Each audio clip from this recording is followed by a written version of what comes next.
এই যে উট দেখতে পাইতেছেন, অত্যন্ত শান্তশিষ্ট উট, কবুতর, কুকুর, ঘোড়া, অনেক প্রাণী আছে যারা খুব সহজে পোষ মানে।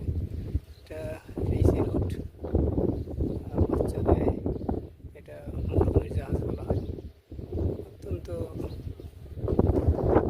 শান্তশিষ্ট দেখতে পাইতেছেন, এই যে বিশ্রাম নিতেছে তাদের জায়গায়। যে মরুভূমি চারদিকে অনেক লোক আছে রাখার। আজকে এখানে আসলাম যে দেখতে, যে বিভিন্ন রকমের সুবিধা করতেছে উটের জন্য। তো খুবই চমৎকার।